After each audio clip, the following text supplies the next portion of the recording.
Akkam jirtu dhaggeeffattoota oduu dhugaa oduun waaree booddeedhaaf isiniif qabadhee dhufe kan kanatti aananii jiran fakkaatu. Fuula YouTube kanaa like, share, subscribe gochuu hin dagatina.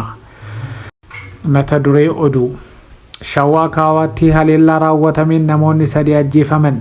Sababa rakkoo nageenya barattoonni 400 Yuunivarsiitii Salaaleetii ugguramanis bal'inaadhaan isinitti himna.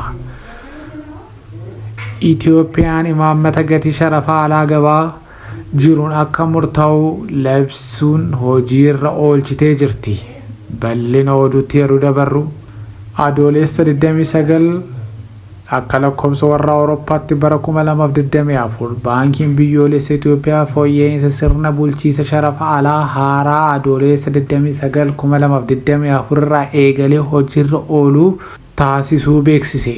Fooyya'insa sharafa alaa har'aa irraa eegalee hojiirra oolu kun jijjiirama imaammataa qabu keessaa tokko. Tilmaamni sharafa alaa sirna gabaa baankotaa fi maamiltoota gidduutti murtaa'uutiin kan ce'u ta'uu baankichi ibseera. Ga'een baankii biyyoolessa Itoophiyaa immoo gabaa tasgabbeessuu irraa kan xiyyeeffatu ta'uu eeramee jira. Dabalataan yeroo ammaa biirooleen sharafa alaa yookiin Forex Bureaus warri jedhamanii beekan baankotaan hundeeffamanii hojiirra jiranitti dabalataan biirooleen sharafa alaa dhuunfaa kan hundeeffaman ta'uun eeramee jira. Biirooleen sharafa alaa dhuunfaan gatii gabaatti maallaqa callaa sharafa alaa akka bitanii fi gurguran eeyyamni kennamee jira. Mootummaan imaammata bulchiinsa sharafa alaa gabaan murteeffamuu hojiirra oolchuu hordofee baankiin daldala Itoophiyaa gatii bittaa fi gurgurtaa doolaarii Ameerikaa irraa daballii birrii 17 yookiin 30% taasisuusaa beeksifamee jira. Baankichi har'a ganama akka beeksisetti doolaariin Ameerikaa tokko jimaata darbe birrii 58.63 gurguramaa ture irraa gara 76.23 kan ol guddate yoo ta'u, gatiin bittaa ammoo birrii 57.48 irraati gara 74.73tti dabaluunsaa ibsamee jira. Fooyyessiin taasifame biroo ammoo sharafa alaa baankii biyyaalessaa fi akka dabarfamu dirqamni ture hafuudha. Kanaanis al-ergitoonni fi baankonni daldala sharafa alaa horatanii ofii isaanii fi hambifachuu kan danda'an yoo ta'u, dhiyeessi sharafa alaa damee dhuunfaa kennamu harka dachaan kan fooyyessuudha. Dabalataan kanaan dura shaqaxoonni daldalaa galii 38 irraa dhorkiin kaa'amee ture ka'eera. Yaa'insa herreega kaapitaalawaa gara alaatti taasifamu akkuma kanaan dura kan daangeffame ta'us gabaan sharafa alaa shaqaxoota galii fi tajaajiltootaa fi bilisa akka ta'us eeramee jira.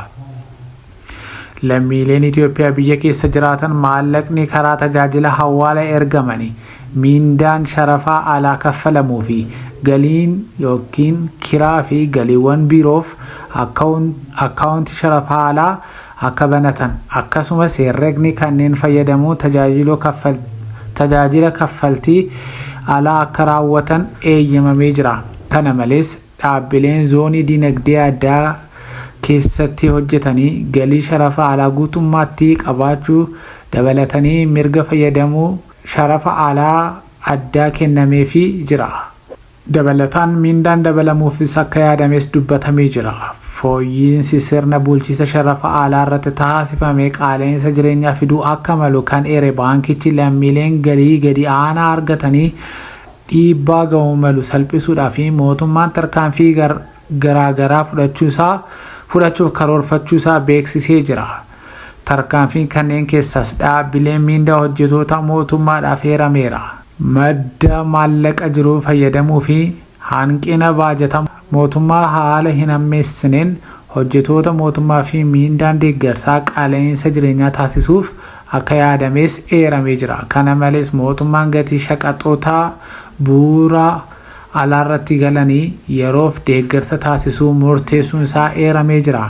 Gama kaaniin kanneen akka boba'aa, xaa'oo, qoricha, zayita nyaataa fi kanneen biroon shaqaxootni bu'uuraa afur alarraa galanii dhiibbaan gatii yeroo tokkichatti shaammattotaa fi akka hin dabarree murteessee jira. Mootummaan tarkaanfii kana hordofee dhaabbata maallaqaa addunyaa, baankii addunyaa fi liqeessitoota biroo irraa deeggarsa doolaara biiliyoona 10.7 argachuusaa beeksisee jira. Oduu kan biraadhaan naannoo Oromiyaa godina Shawaa Kaabaa aanaa Daaraatti haleellaa har'a hidhattoonni faannoo naannoo Amaaraa keessa socho'an raawwataniin lubbuun namoota 3 darbuu fi 1 madaa'uun jiraattonni himani. Taateen kun adoolessa 24 bara 2024 ganama naannoo Amaaraa waliin daangeffamtu Iluu Godaa Caffeetti mudate. Aanaan Daaraatti sababni walitti bu'iinsa humnoonni mootummaa garreewwan hidhattoota faannoo fi waraana bilisummaa yookiin WBO waliin gaggeessanii jiranii fi nageenya erga bu'uuree bubbuleera. Walitti bu'iinsa tibbana mudate hordofee barattoonni kutaa 12 lakkoofsaan gara 400 ta'an torban lamaan dura aanicharraa gara magaalaa Fiichee yookiin Yuunivarsiitii Salaalee deemanii qormaata biyyaalessaa fudhatan gara qe'ee isaaniitti deebi'uu akka hin dandeenye himama. Itti dabaluunis daandiin daaraa gara Fiichee geessu sababa waldhabbii faannoo akkasumas waraana bilisummaa Oromoo fi raayyaa ittisa Itoophiyaa gidduutti adeemsifamaa jiruun nageenyaaf sodaachisaa ta'uunsaa ibsamee jira. Itti gaafatamaan waajjira qonnaan aanichaa Abaatu Alamuu lafti qonnaan gandoota hedduu keessatti iddoon gareewwan fiinxaleeyyiin kan akka